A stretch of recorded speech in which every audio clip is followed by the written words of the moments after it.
I'm just gonna have a few words real quick here. It is a small crowd, but I actually enjoy that because it allows for a little more intimate participation. And we can address individual questions and curiosities as we go along. So, for my part, I've been an ecologist for 40 years, and when I look at the climate consideration, I look at it differently in that it's an extremely high-level, complex system, and that we're looking at a dynamic steady state of what, 10, 15,000 years, 12,000 years approximately between glacial periods, between high points and low points, if we were looking at the dynamic steady state over geologic time. Right, so we're looking at these things from an extremely small snapshot, and it makes it difficult to have perspective that, yeah, we need to do something and we need to take measures to take advantage of everything at our avail. We're also facing 8 billion people, and with a carrying capacity of 11 billion people, we gotta get our crap together pretty quick to be able to institute any changes that would take effect globally. And my friends here, Robb Kidd from the Sierra Club is gonna take it from here. And he brought along someone that I'm looking forward to interacting with as well. This is Johanna. Nice to be here. What's your last name, Jan? Miller. Johanna Miller. It's about as easy as it And gets. she has a lot of titles after her name, so I'm not even going to try.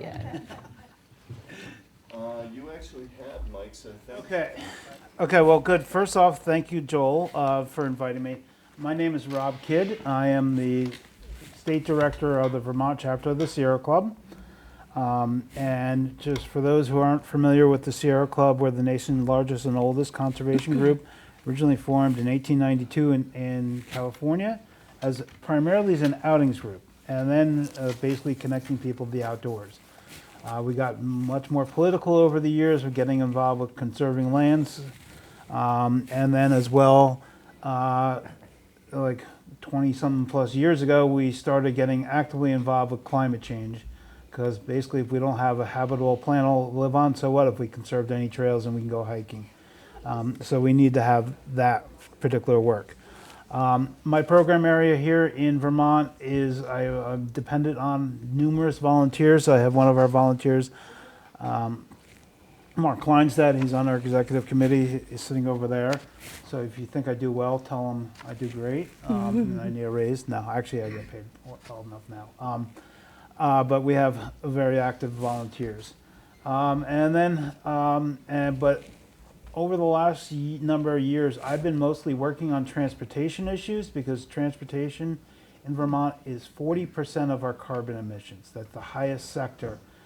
So unless we're reducing our carbon emissions from transportation, we're not going to reach our goals.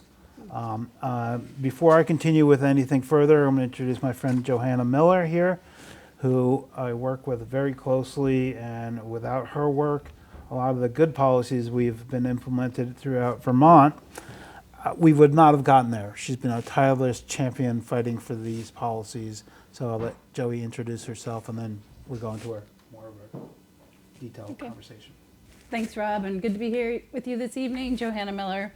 People call me Joey, and I lead the Energy and Climate Program at the Vermont Natural Resources Council and VNRC. I don't know, many have heard of us. Have you ever heard of VNRC?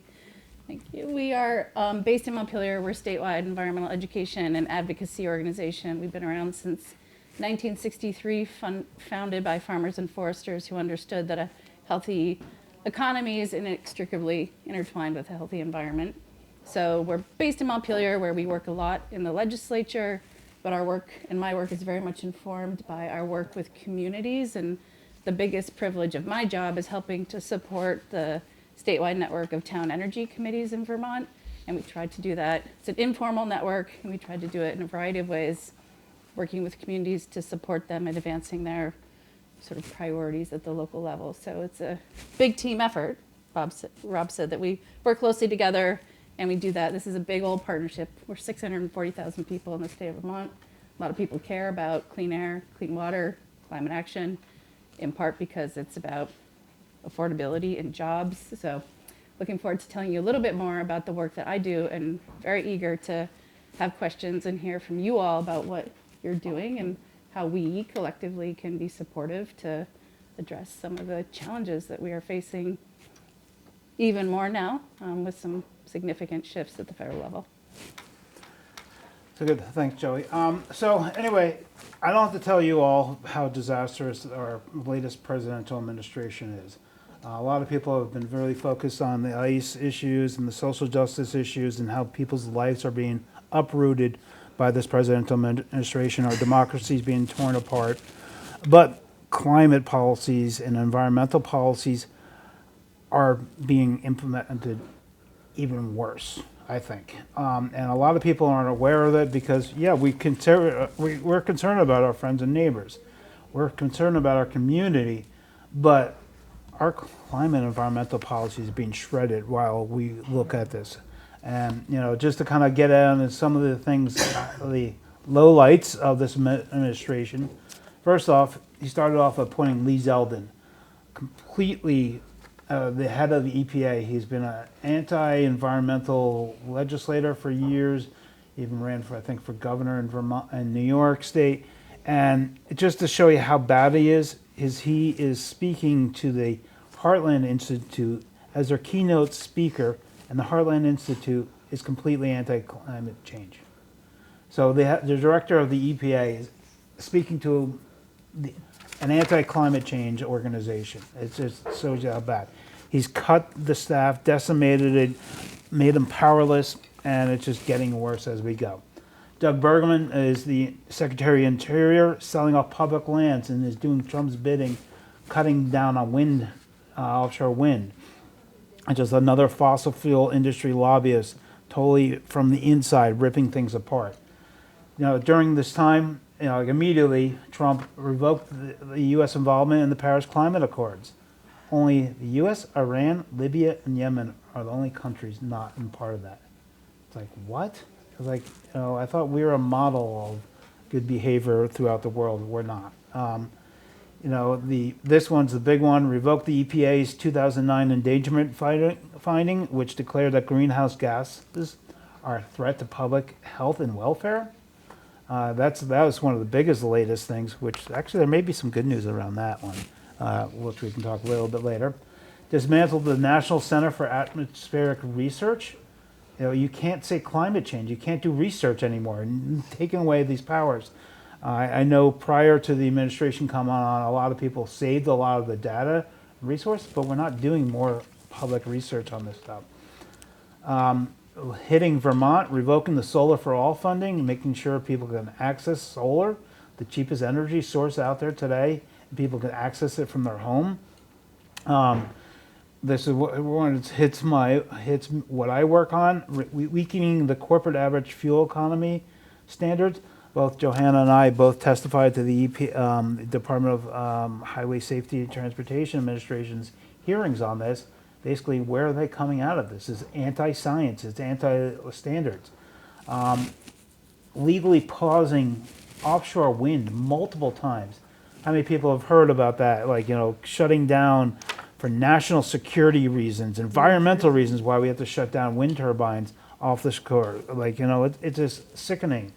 How many multiple executive orders he's declared, opening up more drilling and propping up dirty coal plants and expensive nuclear. And then, of course, we have these two illegal wars, this presidential administration, in oil-rich countries. Don't let anybody say it's anything. Both of these, Venezuela, Iran, is about oil. They're rapidly selling off public lands. And EPA is also delaying compliance with methane rules, which a lot of, I'm not sure if you all realize, methane is actually much worse on emissions and global warming compared to carbon.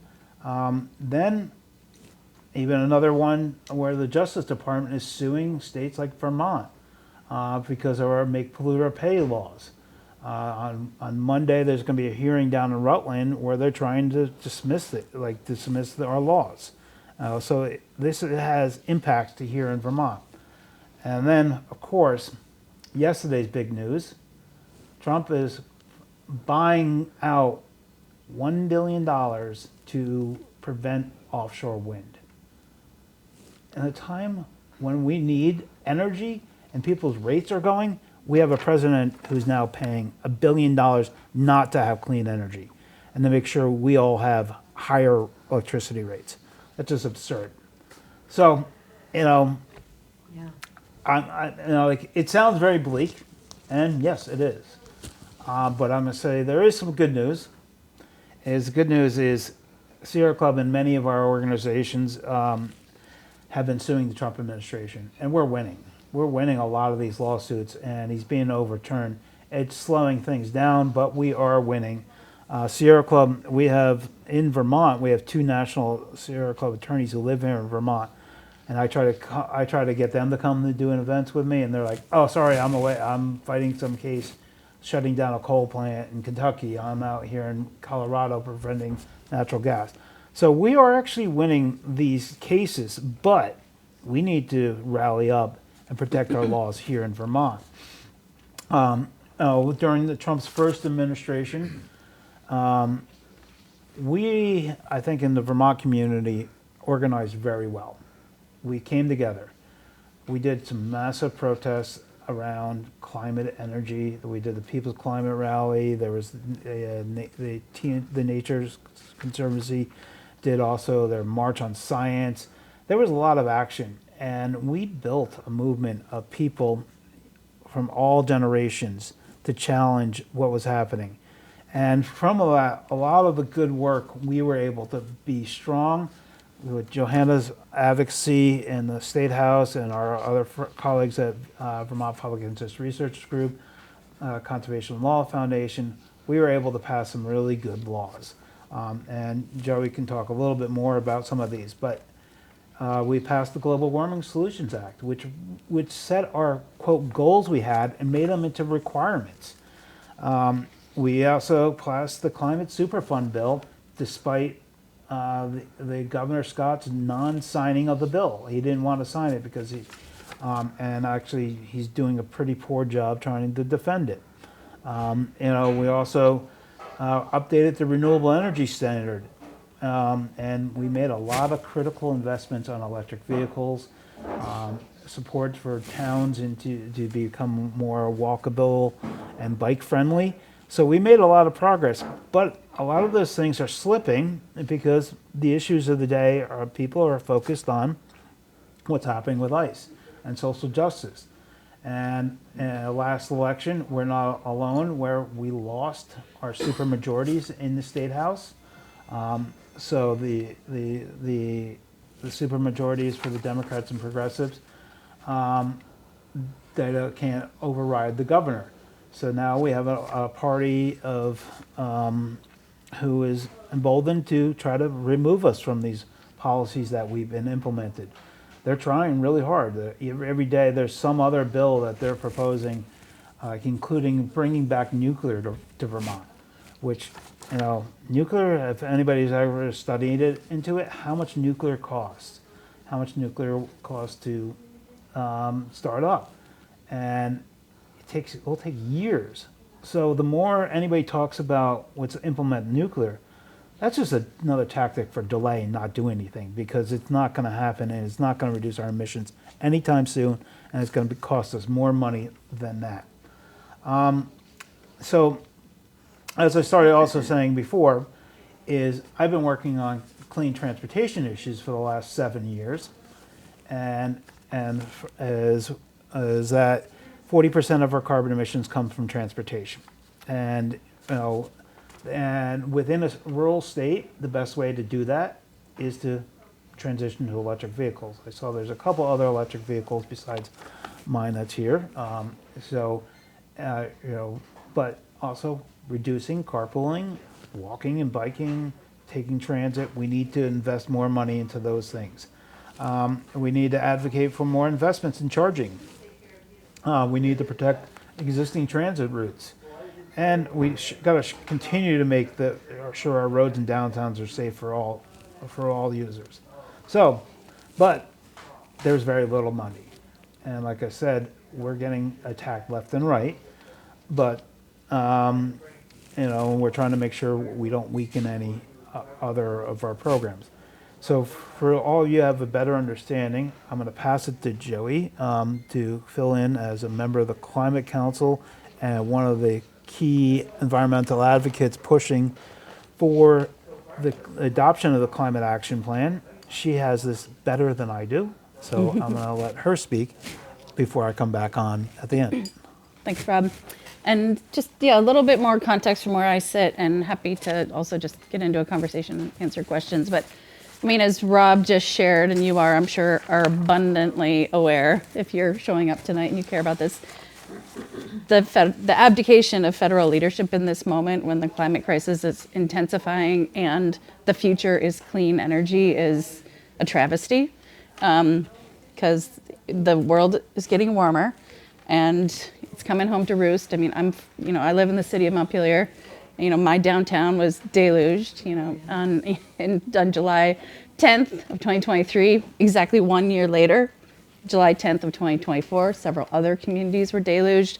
My beautiful downtown is still grappling with the ramifications of that. So the costs and the consequences of climate change, they're here, they're intensifying, and it's really unfortunate that we are stepping away as a nation from the cheapest, cleanest, most flexible power on the planet, like solar and wind, while other nations across the world are leaning in and laughing at the United States as we turn our backs on the economic opportunities of the future and instead continue to double down on fossil fuels. So what that says to me is that we have an obligation and an opportunity in partnership with other states in this nation and looking to the leadership of other countries who are continuing to focus on continuing to cut climate pollution and build the 21st century clean energy jobs economy. So I find hope in that. And thankfully, we do have state frameworks in place that continue to ensure that we're going to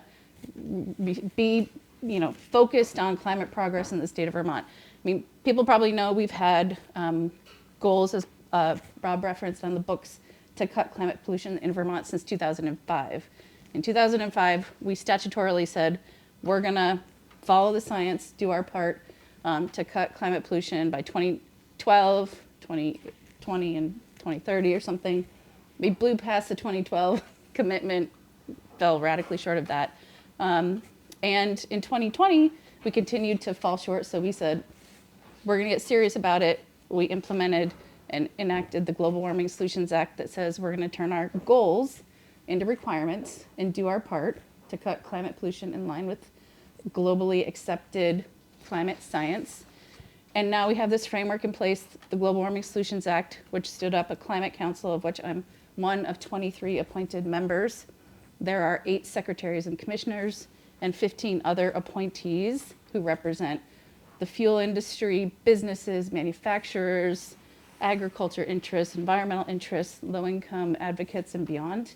And you probably know, many of you maybe have showed up and helped shape the first statutorily required climate action plan in 2021.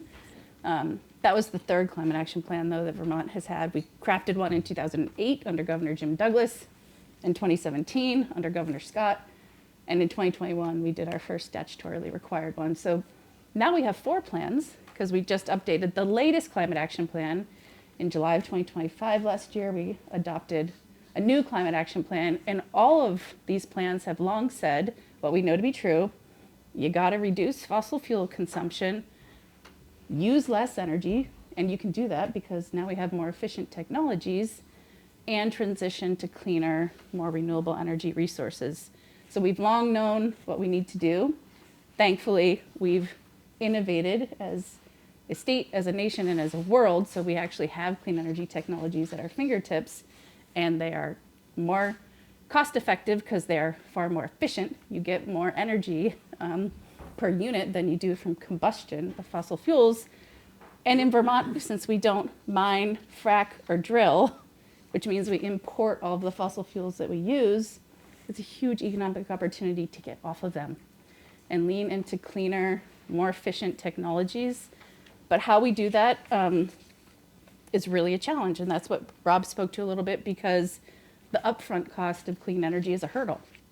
We have subsidies for fossil fuels embedded into the US tax code. and then we externalize the cost of those products because we don't account for the pollution that that causes and the damage it does to our climate and public health and beyond. But we require clean energy to scrap for investment or production tax credits. Well, we don't have those anymore either. As of the big, beautiful bill last year, we have done away with incentives for, again, for the cheapest power on the planet, solar in particular, wind, and we're doubling down on fossil fuels. So thankfully, again, in Vermont, we have frameworks like the Global Warming Solutions Act that say we're going to continue to focus in helping low-income Vermonters in particular get off of fossil fuels. But how we do that matters, is because we know that the transition, we don't want to leave anyone behind, and we don't want people to pay more than that they can afford to pay. But people are paying a tremendous amount already. I mean, you probably remember when Russia invaded Ukraine, the cost of number 2 fuel oil rose by about $2 a gallon in the span of a year. Since the United States and Israel have invaded Iran, the cost of fossil fuels have gone through the roof.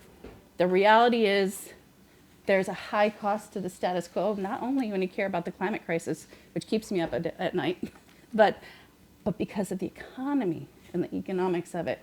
So thankfully in Vermont, we have frameworks to continue to make progress. The renewable energy standard is something that Robb referenced. You all probably know that Vermont has made progress in the electric sector because we have obligated our electric utilities to help their customers cut carbon and costs. They're regulated. And we've created Efficiency Vermont that says we're going to stand up this efficiency utility because the cheapest power and energy that you use or that you can access is the power that you never use. So we cut demand through standing up our efficiency utility in 2000, and collectively the work of Efficiency Vermont has saved all ratepayers, whether you changed your light bulb or not, over $3.5 billion. So we did a hard thing, despite a lot of controversy and fear about what it would take and how much it would cost people to create Efficiency Vermont. Now that efficiency utility has saved us all over $3.5 billion. So we've done a lot in the electric sector. Our electric utilities have been partners, and they're obligated to be 100% renewable by 2030, 2035. So we have a clean electric grid to lean into. There's still more work to be done there, but where we haven't taken as much progress, and which I handed out here if you haven't got one, please do, is that we currently do not obligate our transportation and thermal providers where 70% of our pollution and over 70% of our costs people pay come from.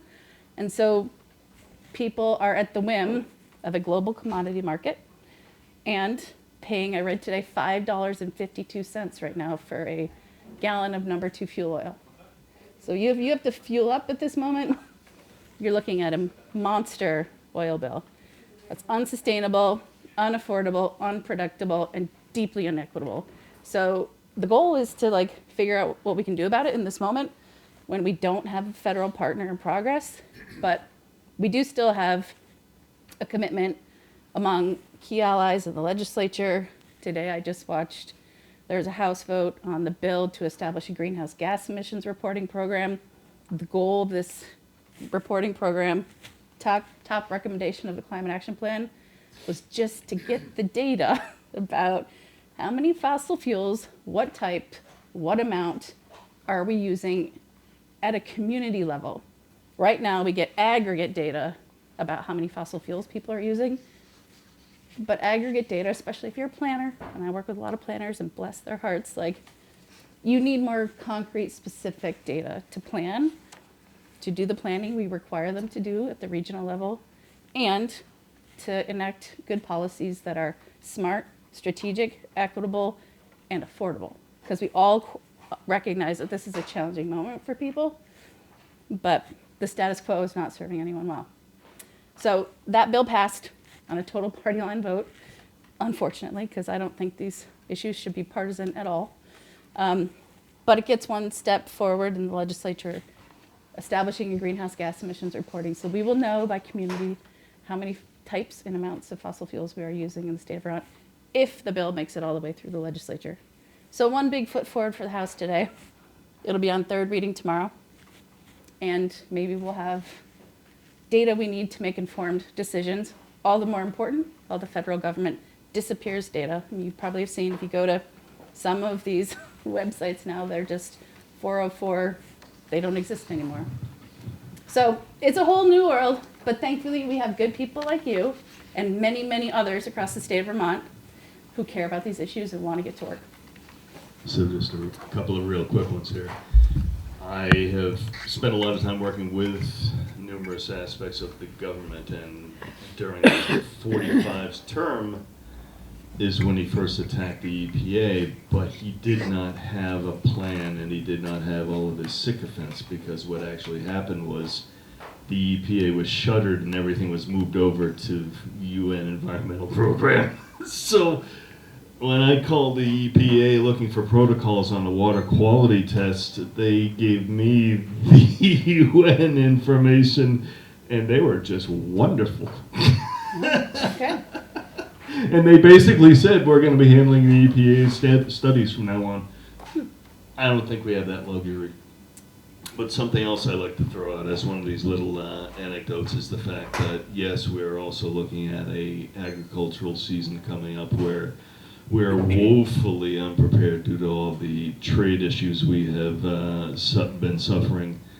That most new engines that are used on the farms, diesel trucks, diesel engines require an addition called DEF, diesel engine fluid. That diesel engine fluid is 20% urea, taken from the same source as the fertilization nitrogen.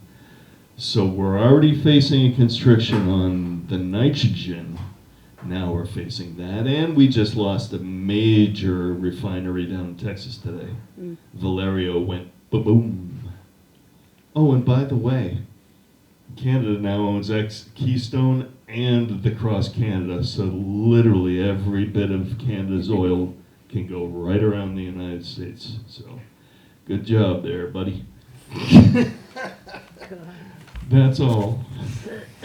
Great. Energy independence. Yeah. I'm curious if you guys have any questions or thoughts or reflections.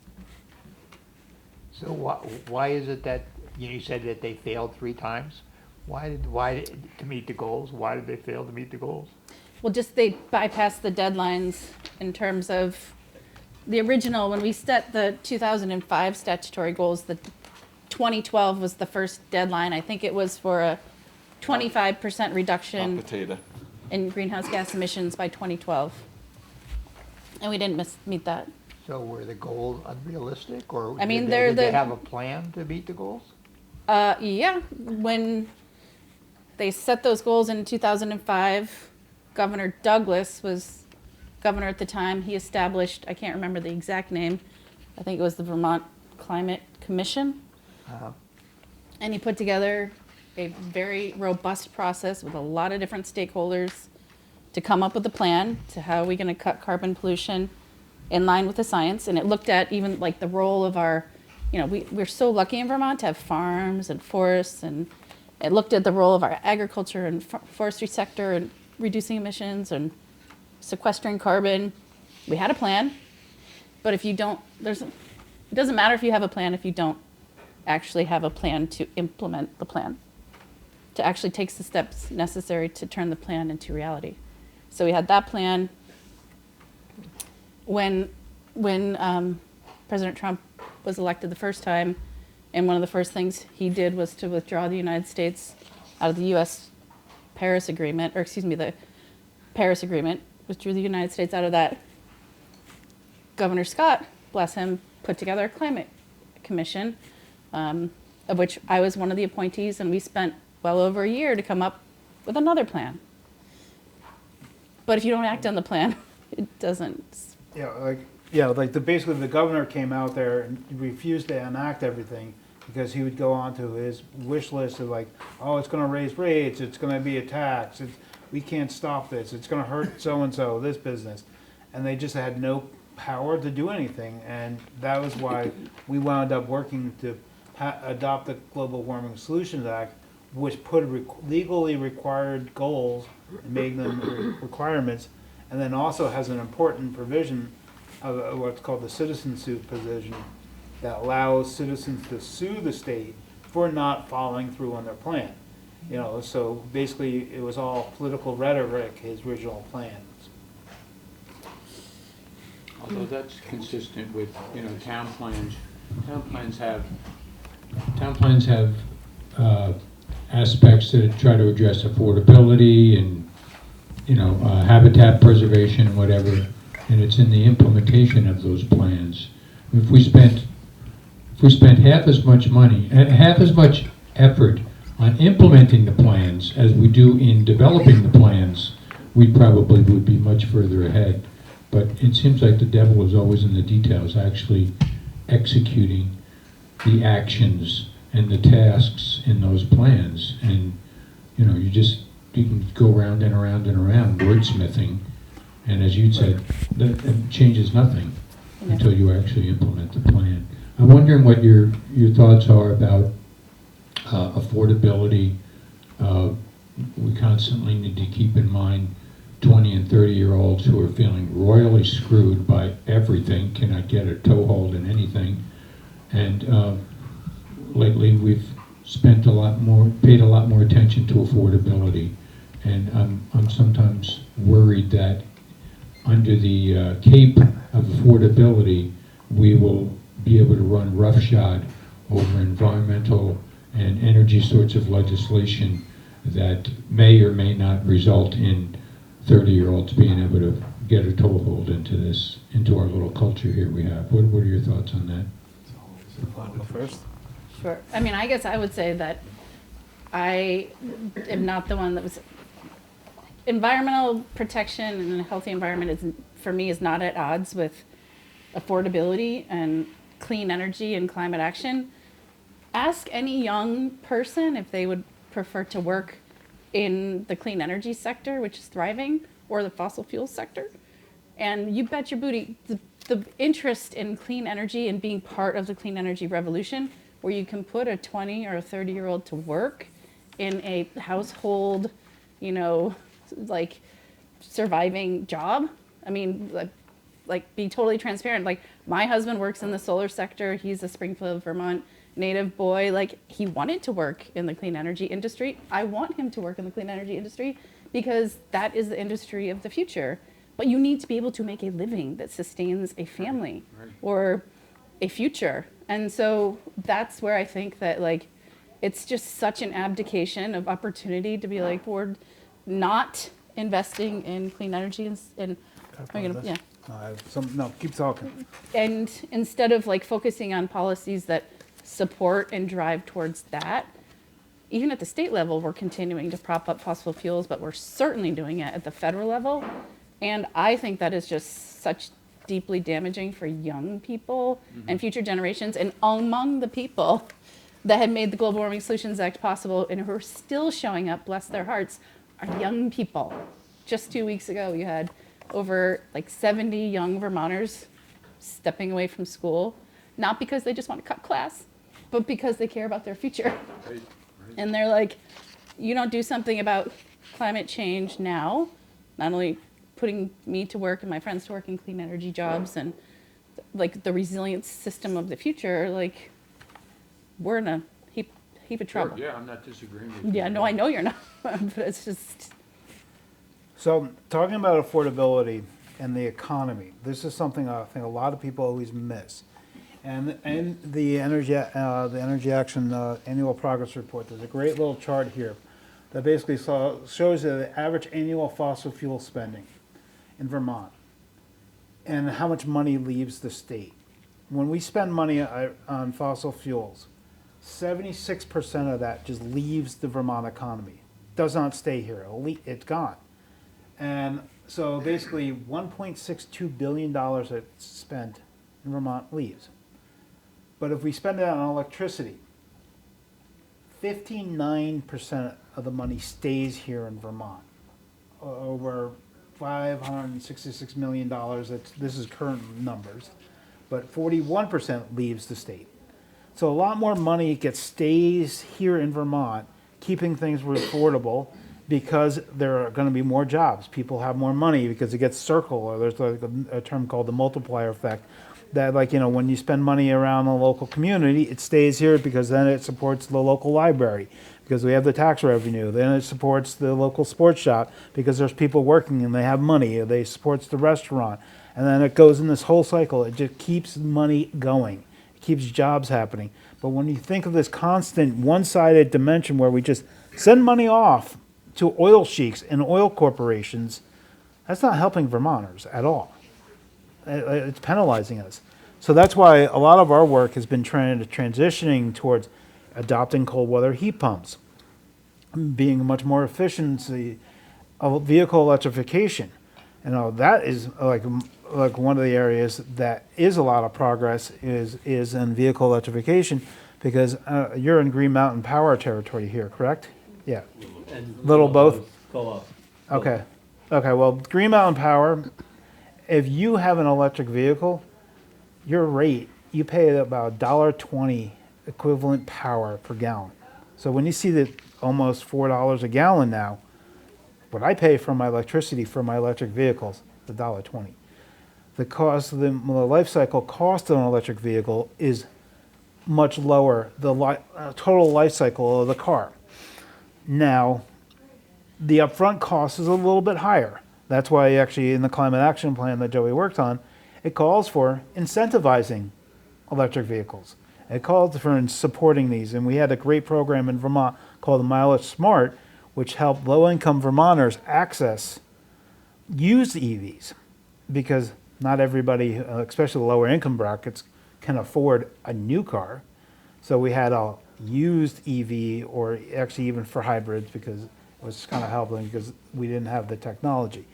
That program disappeared because Governor Scott and his allies only wanted to see us be getting it from federal money. They didn't want to commit state dollars. They want to commit our state transportation dollars going to nothing but paving the roads and building another bridge. You know, we have to rethink how we're looking at our next future.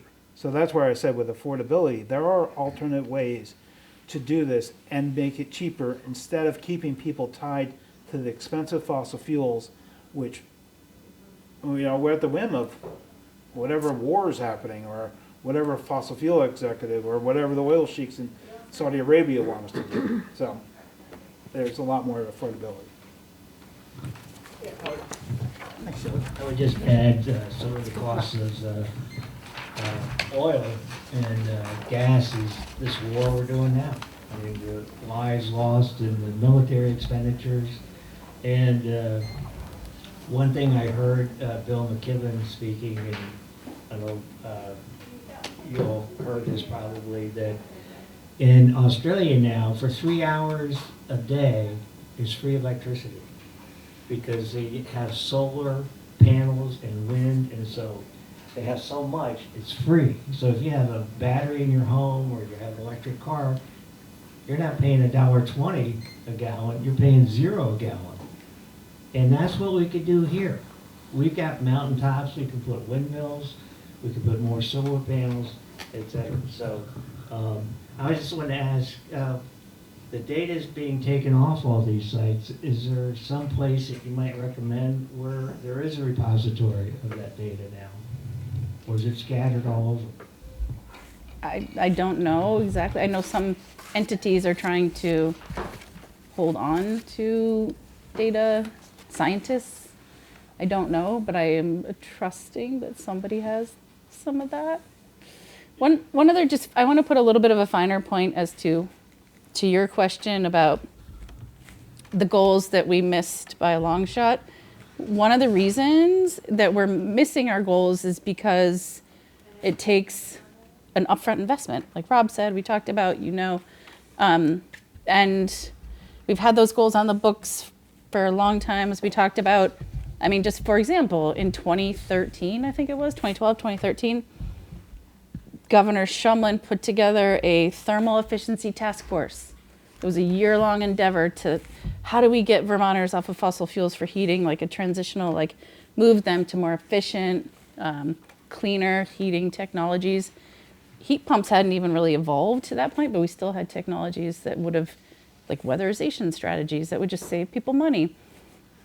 One of the recommendations out of that task force, there were many, still recommendations that are relevant today, but one of them was to have a nominal fuel tax, 2 to 4 cents a gallon. Put a 2 to 4 cent a gallon on fossil fuels and take the money you raise and drive it into low-income weatherization and other strategies.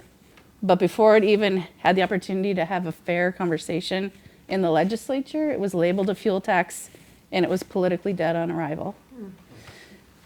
So, and that's just the way it rolls, because there are entrenched interests. There are entrenched interests at the federal level, you know, and they're also because we built a system around fossil fuels. But then, so my organization, in collaboration with Robb and many others, then we were like, okay, so that didn't work. So we went back to the drawing board. So then we're going to put a progressive price on carbon pollution. I don't know if any of you were around for that when we had things like the Essex plan, which is like put a price on the things you want people to use less of, imported fossil fuels for transportation and heating, take the money you raise, give direct rebates to low-income earners to make them whole, and put the rest of those dollars into helping other people. Well, our recommendation was to drive down electric rates.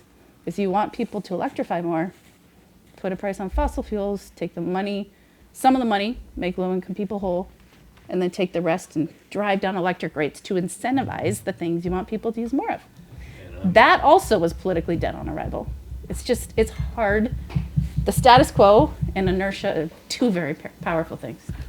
So what happens when there's no safeguard in place for that, placing a tax on fossil fuels to prevent that from overflowing? And I say that with this specifically in mind, where I read today or yesterday that there has been a proposal for an extra tax on electric vehicles because they're not paying the tax through fuel anymore. So it ends up you could describe it as biting you in the ass. Well, that's a different thing. And I'll electric vehicles answer need about to the electric pay their vehicle fair fee, share, so- and people are totally into it as electric vehicle drivers. It's a different thing, though. But it's a fair point. So we're on electric vehicles and the fees they want to assess electric vehicle drivers. It's completely an attack. The governor in his entire time in his administration has not supported any fee, any tax, except on electric vehicles. And their line is it's a correction because electric vehicles aren't paying their fair share for the road damage. My line for the number of years is, well, you know, the internal combustion engine is not paying its fair share of the damage it's done to the planet. So let's make sure we're covering this. But if you wanted to look at the numbers, our transportation dollars are partially derived from what's known as the purchase and use tax. So when you purchase your vehicle, your dollars go to paying that. Because an electric vehicle for years was higher cost, it was paying more taxes on the car purchase. So it actually was contributing more money than a lot of the other vehicles. But now electric vehicles are coming down in price and they're getting close to equivalent.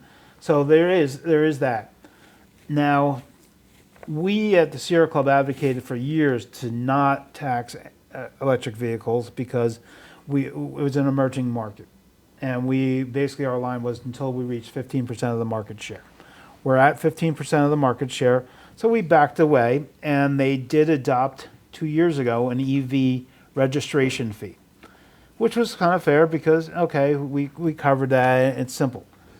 Now we have a lot of people still like, that's not enough, and they're creating a mileage-based user fee, which a super efficient vehicle is going to be paying the same darn tax rate as a F-150 driving down the road in gas tax. It's not fair. It's inequitable. They don't really know what they're doing.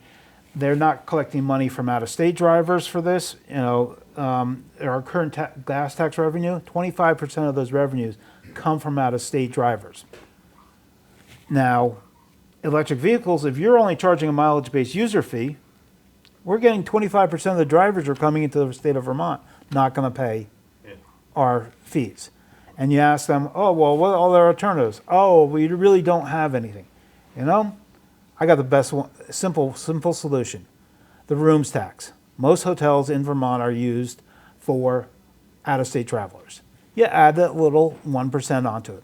And people are like, oh no, tourists aren't gonna go for that. I'm like, in a distant lifetime, I used to work in the travel business. Nobody looks at these little distorted fees. I saw like baseball stadiums being paid by an excess rental car tax. So it's kind of, we got to look at this and see, open it up fairly for where the money's coming from.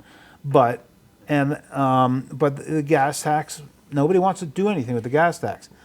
In the same electric vehicle fee, they were proposing, the Phil Scott's administration was opposing to have it adjusted to inflation.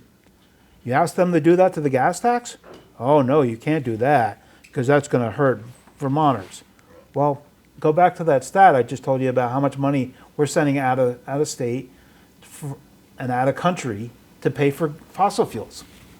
It's hurting Vermonters.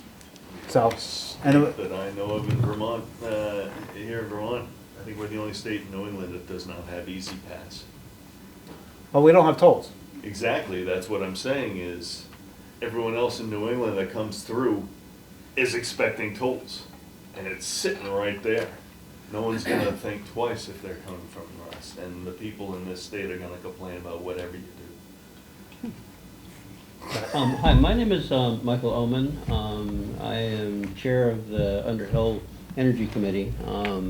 By background, I was transportation planning director for regional planning for a number of years and been a transportation planning consultant. So I have some, I'm interested in all of this. I've been part of all of this. I'd like to take a slightly different tack, if I may. I'm trying to figure out what we can do. I realize it's really bad. The environment and so on that we're facing right now has an awful lot of problems. What we're trying to figure out is what can we do within this environment to optimize our contribution. I was extremely pleased to hear about this bill. I heard about is it House 59 or something? Is that what it is? I don't remember the number of the reporting bill. H740. 740. Okay, sorry. That's okay. 59 is a different one, I think. That's another. That's another fight. good bill.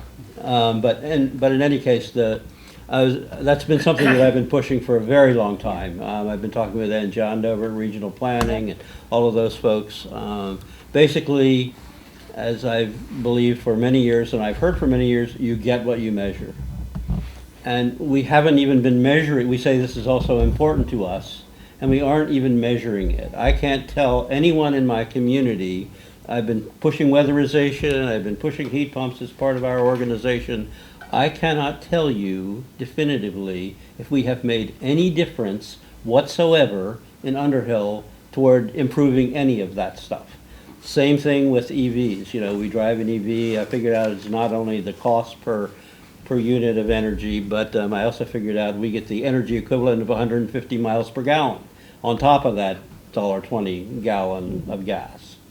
So, but at current reporting situation is, even though every inspection measures the mileage of every vehicle and knows whether every vehicle is registered in Vermont, I cannot get how much energy is being used by the various types of vehicles in my community, which would be a huge benefit, just even reporting it, letting people know this is how we're doing. We're gaining, we're losing in real terms, not just a model of, we're modeling how many people we got and what the average usage is and so on. No, I need to know whether I'm getting any benefit out of all of this. So I really appreciate that, and I hope it goes much, much further.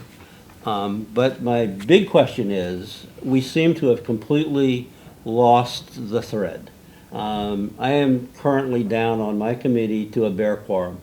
I cannot get any interest in the community. We cannot get people joining in. People don't know what's going on.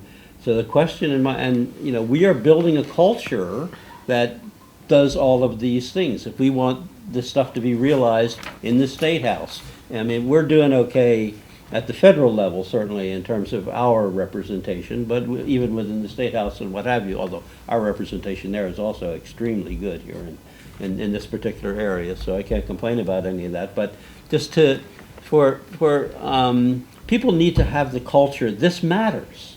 I want them to carry it, and I think that we've lost that thread, and I'm hoping that you guys can bring something to us that I can take back to what's left of my committee. This is how we get this information out.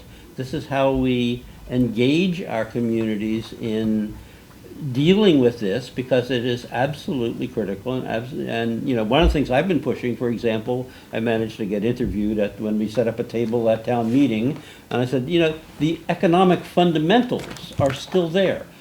So many of the subsidies and the little incentives, the top level stuff is all gone. But all of the underlying fundamentals, it is still cheaper to build a new wind power plant than it is to run an old coal power plant. Cheaper, not just less polluting, but cheaper. So the energy itself is a better investment. So how do we get people engaged in this problem? They seem to have said, oh, well, I don't know what the deal is, but I'll be quiet, but I'm hoping that you have some thoughts that we could take back.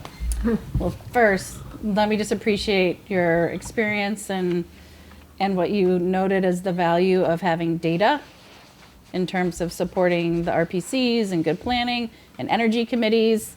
There was some testimony from some of the supporters of the bill on the floor referencing Jana's testimony and the importance of that to support energy committees. So I hope that bill passes, because it is fundamentally important to understand for good community planning and priority setting. But in terms of what to do, just in terms of like losing the thread, I think, and I don't know exactly why people are not showing up to the energy committee or engaging. In part, I think it's because people are exhausted, distraught, worried about their finances. And I mean, as Robb referenced, you know, a lot of people are like, we need to put food on the table. When we pulled back on the SNAP benefits, you know, there's a lot of like, there's deep hunger and insecurity in the state of Vermont. We care about that too. Like, so last year we partnered with Hunger Free Vermont and Planned Parenthood and a variety of others to come together and say, all these issues matter. We need to show solidarity and support each other so that people can be fed while also doing our part on climate. And so in terms of what we can do, a couple of thoughts.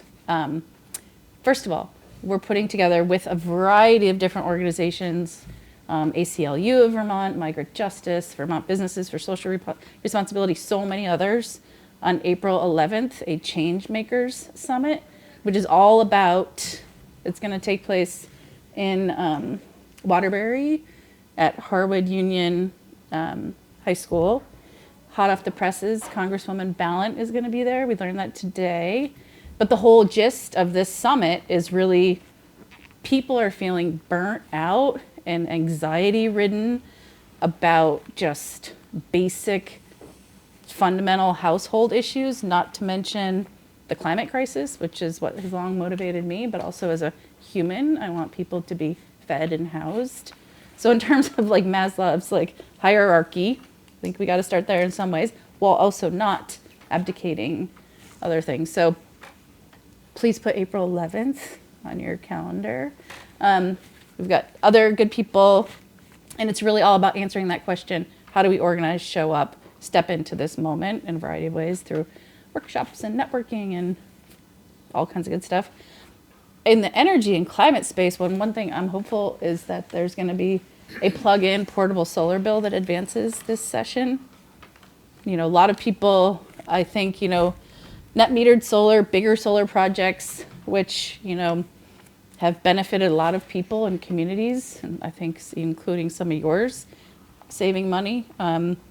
It's harder now. The finances just don't fundamentally work in some ways because the incentives are gone. The 30% tax incentive that evaporating overnight makes the economics of those systems more challenging. Is it still a good investment? I would say yes, but you still have to have the capital to make that upfront investment. So I think some people do, and we're going to encourage them to continue to do that. In the meantime, these like small plug-in systems that are more flexible and could cut your, like sort of the behind the meter energy consumption. So you're using, you're powering your devices with clean portable solar.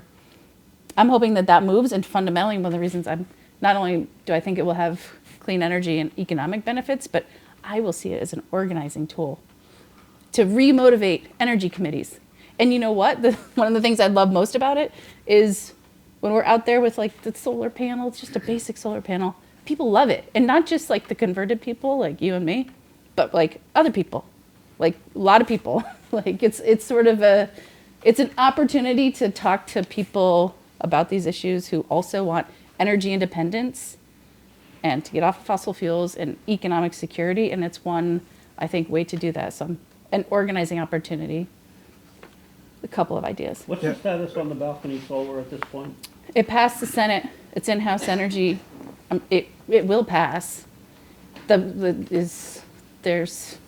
deep in the safety conversation at the moment. After her question, I just want to go back to your question, but you have something you want to say It was right just a question about what is the predicted upfront cost for one of those balcony units going to be? Like, It probably what range of like 2,000, somewhere in the 2-3. The still not cheap, but No. The panels aren't so cheap as the battery storage. Oh, I've got one, but I can. I'm going with the pipes. It's the battery storage consideration. So having the panels or having some sort of collector is not the large cost of one of these systems. And they make them in a lot of different sizes now. Yeah, so it will be really You can determined. thank all the van travelers. Yeah, and just related towards that, I know of a solar provider who told me that they're looking into creating smaller units because if this all passes and all the states are doing it, there's a market for them to do it. It's like we will drive the technology to make it more affordable along the way. So there is opportunity into that. And there are Vermont-based businesses who want to do that. So it's another job creator. You know what we call that, right? Economies of scale. Democratizing technology. Yes. So anyway, I want to go back to your like people not being involved with your energy committees. It's not just your entity. It's happening in a lot of volunteer organizations, grassroots, because people were overwhelmed, and we went out. People were used to in-person interaction. We hit the pandemic where everything was shut down.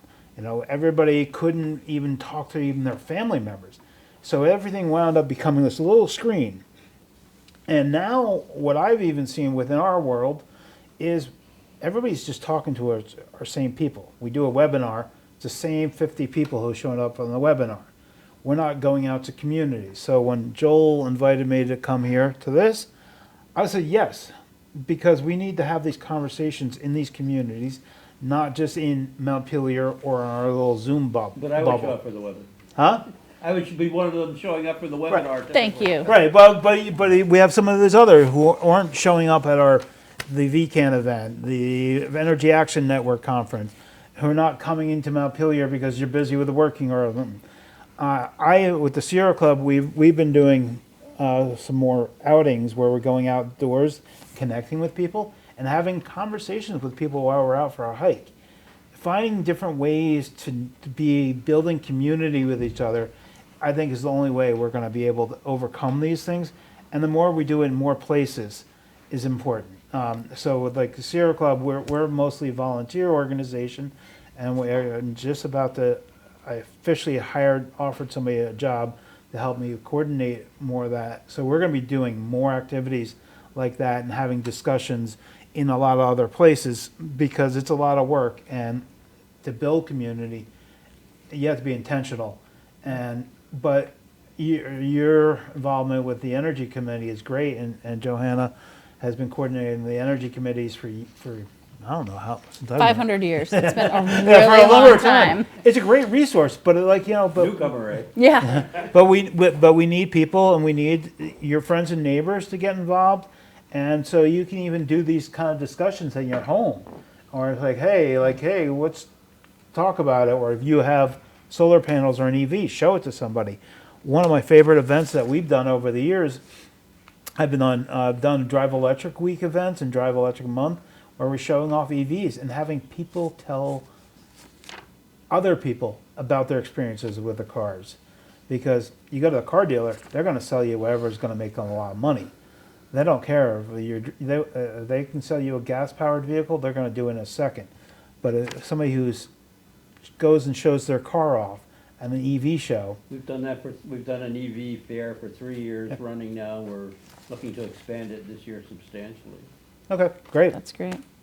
So, but building more community-related events is where I see what we all need to do, not just in the environmental circles, it's in the other circles. And then, like as I actually started off my intro, is, people are concerned about ICE, the social justice issues, but, we're attacking everything, so we don't have a habitable planet. So what if we have social justice? That's my take. One other, ICE, you're talking about internal combustion engine? yeah, no. Well, they're both bad. ICE internal combustion engines and the ICE I almost cracked my head open back in December. And one other shameless plug for this Changemaker Summit, April 11th at Harwood Union High School, is that not only is Congresswoman Ballant coming, but Treasurer Mike Piechek's going to be there for a little bit. He'll talk a little bit about the Climate Superfund. As you know, that's Vermont, the first jurisdiction in the world that said we're going to hold the fossil fuel corporations accountable because they knew their products would cause damage, and that damage is coming home to roost in communities like mine and probably communities like yours. And so he'll talk about that and other things, as well as our Secretary of State, Sarah Copeland-Hansis, will be there as well, and just underscoring, saw her speak to this gathering of youth leaders who showed up once again at the legislature, beseeching lawmakers to take action on climate. And, Secretary Hansis, who in her leadership role in the legislature was a climate champ, as the one who holds our elections and election integrity in her hands, we'll talk about the importance of electoral engagement and showing up, being an informed voter, no matter what political stripe you are, being an informed voter. One thing I would also put on your radar that our sister C4 organization does, Vermont Conservation Voters, does an environmental scorecard. So if you care about environmental issues and you want to go to the polls as an informed voter, making sure that you know how your legislator voted on issues like establishing a greenhouse gas emissions reporting program. Unfortunately, I believe today every single Republican voted against. No, we don't have any of those. Yeah. Unfortunately, so I'm just saying it's really important to be an informed voter, and because elections matter. So just since none of you, the representative Republicans here, I want to say it's also important to thank your legislators for doing that work, because what happens is they go into and they'll hear a lot of times the negative, no, we can't do this. But the more they hear from constituents saying it, is an old friend of mine and Joey, who used to be the chair of the House Energy Committee years ago, and he told me one day, he goes, Rob, if I get one call from a constituent on a Sunday afternoon, I'll listen to it. If I get two, I start going, what's this about? If I get three or I get four on a Sunday afternoon, holy shit, you bet I'm going to look into this and do something about it. And that's the beauty of our Vermont democracy, is we're such a small-scale state, we can impact change much easier, because in our legislative districts, our average is just about 4,000 people for the state, for House rep. You're one in 4,000. Now, also registered voters, you're one in 3,000. One of how many actually vote and how many actually communicate, you have an ear. So use that. Use your voice talking to your legislator about any of these issues. And I actually want to clarify something with what Joey just said about Secretary of State Sarah Copeland-Hansis. If it wasn't for her, the Global Warming Solutions Act wouldn't have passed. She, along with former State Senator Chris Pearson, who used to represent Chittenden County, went all across the state, did talks everywhere, all the time, to rally up support. And that's kind of the things that are needed. We need to empower our legislators to be able to take that courage to then take that next step. Empower our Secretary of State to do more, empower our treasurer to do more, to counter all this. So it's something that we need more of. Along those lines, I'm just curious if you can just, we could probably spend the whole hour on, rating different people in office, but just wondering how personally you would rate Governor Scott, like comparatively to maybe predecessors or other governors in the country. I mean, he's the most popular governor, right, in the nation. And I'm just wondering, I mean, I've heard that. So I'm just wondering if you wouldn't mind. Do you want me to go first on this? Yeah, in my opinion, Governor Scott is the biggest threat to everything I've ever worked on in the state of Vermont. He never actually really fights for anything. He will say not the wrong thing, he just won't say anything, or he'll say very little. And what happens is, because we have a very limited media attention, and he gets to dominate the media, his message comes out first, and then the Democrats are split in many different directions because they have so many different interests. But he's fought us. He vetoed the Global Warming Solutions Act. He vetoed the Renewable Energy Standard. Yeah, yeah. And he fought us on so many policies, and then he appoints his members to the council, who actually actively fight against a lot of these policies that implement. So I think he is a terrible governor. I think he means well as a person. He's not Donald Trump. Let me put that clear. He's not Trump, but he's not fighting the mantle. He has not challenged Trump on any of the climate policies. They're holding back on the solar for all, even as holding back on the money on the National Electric Vehicle money that we were pledged to this. He refused to give Attorney General Charity Clark information that would help with our lawsuit. So when we were suing him, we weren't included in the initial lawsuit because we didn't have the proper data and we couldn't justify harm. It's like, so Phil will come up and say the nice things and think he's doing the right thing, but he's actively working against our policies. And it's happened in so many other issues I've worked along. Or when I worked on clean water, he would come up with plans that had no sense, didn't have a snowball chance in being implemented, but it was just like a delay tactic. And that is what I think is a bigger problem than complete climate denialism. That's my take. Joey, you have anything nice to say about him? I mean, I guess I would say that I just lament that I have not seen him be a problem solver. I think I don't know if it's not in his DNA, but I mean, you can look back, I don't know how many of you were here when we had Governor Shumlin.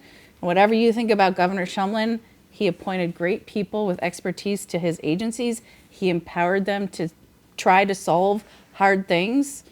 We have a renewable energy standard in the state of Vermont because he empowered his Department of Public Service to put together a stakeholder group to say, we want more renewable energy.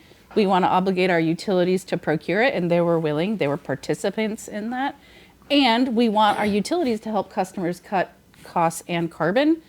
And we have a renewable energy standard that has something extremely innovative. It was at the time called Tier 3, which is one of the tiers of their obligation was for utilities to cut, not only like require utilities to procure or deploy more renewables, but to help their customers cut fossil fuel consumption. And the beauty of that is that was the energy saving provision of the renewable energy, or excuse me, the money saving provision. So because again, oftentimes renewables have a higher upfront cost, but because we're helping people use less, the beauty of that problem solving is that we put together a renewable energy standard that was not only going to help people use cleaner, more fuel efficient technologies, but it was going to do so in a cost effective way. And that required proactive effort in problem solving. Similarly, Shumlin tried to lift, healthcare. He failed, but bless him for trying. I mean, healthcare, what's happening with healthcare? Healthcare is driving up the education problems that we're having, cost of property taxes. One of the big drivers of that is healthcare. What the utilities won't tell you too. I mean, we're paying more for power now, and you'll see rates increasing in part for transmission costs, storm costs related to our warming planet, and healthcare. Like, I guess one of the things I lament about Governor Scott is that I have not known him to be a problem solver. He supports a woman's right to choose. Okay, because Vermonters support that. He doesn't deny the science of climate change. Okay, like, so great. And yet, but you still have to do hard things and solve for hard challenges, because guess what? We're in a pickle in so many ways. And if you turned it on its head and got creative and empowered creative Vermonters who want to solve things, I think you could actually not be in the quagmire which you're in, which is continuing to spin our wheels. He's been in office for a decade. So it's a bummer. I'll end with it's a bummer. That's a bummer. But he got to take credit for lots of millions of federal dollars falling from the sky. Yeah, and that was like a lot of the work I was doing is like, you know, our transportation budget's $860 million. I think this year it's a little bit more, and he would not allocate any of our federal dollars, our dollars that we came from Vermont towards any of these programs. It was only if the federal government, so it wasn't for Bernie Welch and, well, Leahy for a lot of my term, but even Becca Ballant, fighting for our dollars. We wouldn't be doing a lot of the programs here, but then he gets to take credit, like, oh, look, I did this, and I was responsible for this. No, you really weren't. It was our federal delegation fighting for these programs to help us. I also just want to say one thing. It's like I believe in government. Government can work, and it should work to do good things. And there are great people in our state agencies. So some of them more frustrated than others, but they're still really great people there. So. You ever tried accessing the SARE system? SARE? Fair. I have no So idea. it's primarily agricultural resource based, but you guys have a lot of gray areas. So the SARE, what you're Gray reminding hair, me of did you here say? is SARE is Northeast Regional, and it's mostly dominated by Heather Darby. She brings in 6 to 8 million a year of SARE money for programs. Texas Austin brings in 1.25. So I mean, she's off the charts taking advantage of that backdoor into federal money. Well, familiar with yeah, that, Heather but Darby at UVM Extension has done some great work in She's pulling in clever. money and research, but this is actually what's happening federally too. They're pulling back any money that they don't like to going to certain things. If it says climate change, it says DEI, like, oh my God, it's like it was helping low-income folks. Oh, we can't do that. So she's going to be watching her program dollars. I have suspension of humanity in a lot of my conversations because I know that I own it and I know who I am, but I still got to hear and see things that I'm not really pleased with.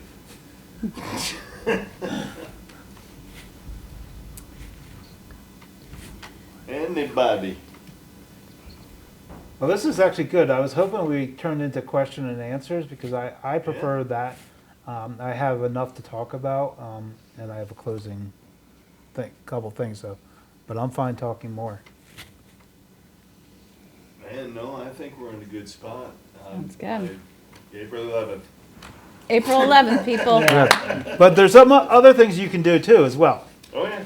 So I just want to remind is that this Saturday, what's this Saturday? No king. Okay. You guys doing one here? Oh, yeah, Yeah. right down, in fact, right here. Cool, great. I love it that it's happening in all places in Vermont, not just in Montpelier. I mean, I love it when Montpelier swells up and it's too big of a town.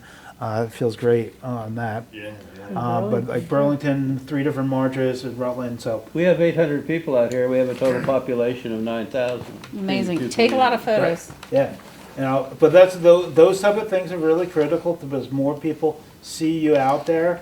It makes it safe for people to speak out. I question people all the time. Family members, I'm like, if you're not out there, that means you support it. And that's what I'm trying to relate to people. I also, another thing is I have a postcard there where you can scan I have an action alert on there to tell your legislators to act strong on climate. Basically, don't roll back our policies. Basically, like I said, is Trump is gutting everything. Well, we have these efforts from a lot of Republicans and Phil Scott to gut our climate laws. And they keep trying in every little way. And we need to make sure our legislators stand up strong and be a leader. When in 2017, when Trump first was elected, that's when we passed all the good laws in Vermont. Because we were like, we need to do something here. We're now holding back. So I encourage you to take an action like that. Doing what you're doing, writing to still the local newspapers, Front Porch Forum, just talking about it. And then being involved with your energy committee. That's why I actually brought Joey with me. Her expertise with it. Love energy. Love energy committees.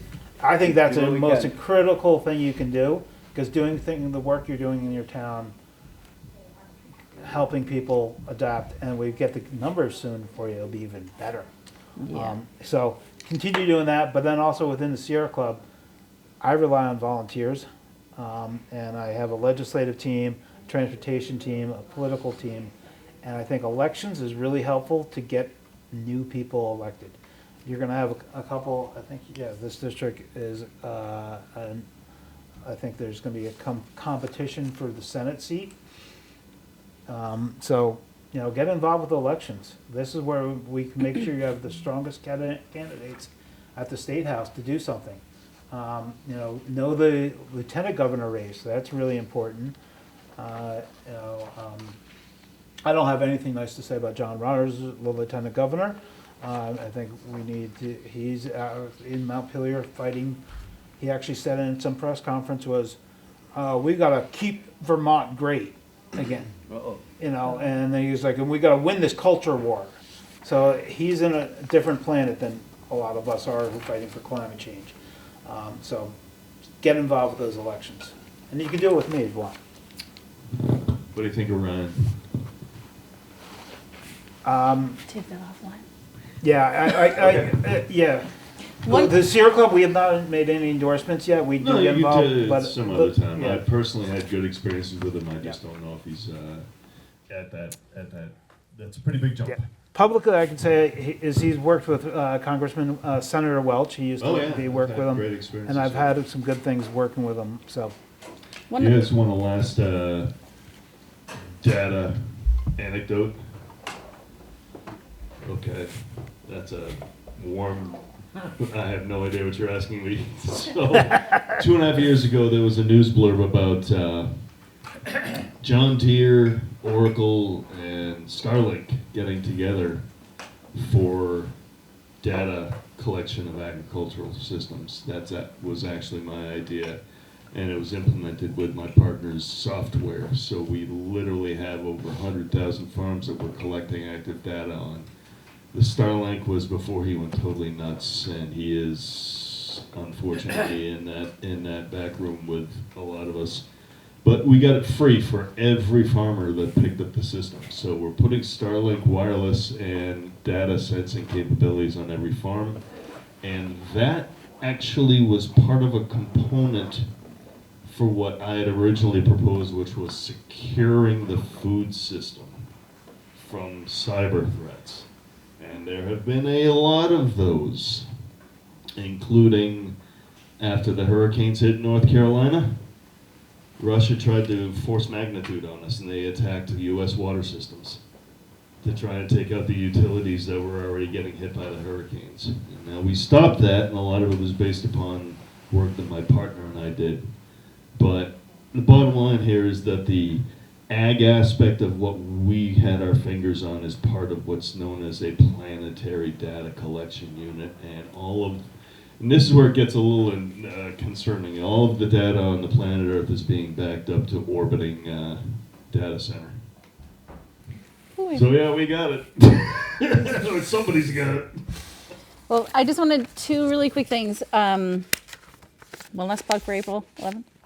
We also have a weekly, for any of you who are interested in following the legislative conversation around climate, we have a weekly climate dispatch that we do, a little 5-minute video often mostly with legislators about what's happening, what's not, and what you can do about it. So every week there's some action.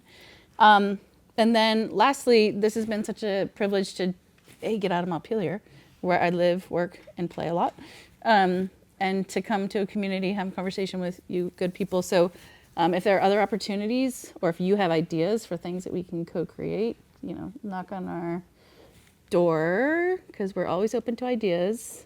And if this portable solar bill passes, let's talk about if there's a way to get energy committees across the state organized in a Yeah, I'd campaign love to get maybe some kind of a sample thing, like we set up at, try to get to the farmer's market. Yeah. Several times. Let's If brainstorm. we could actually work with a demo balcony solar unit or something like that, people could see it Yeah. actually functioning. It might be something that would Yeah. have some. You do the balcony solar, plug this thing in, and then start talking and say, this. Yeah. Yeah. Well, thank you for your time. Thank you. Thank you. Have a nice night. Thank you all.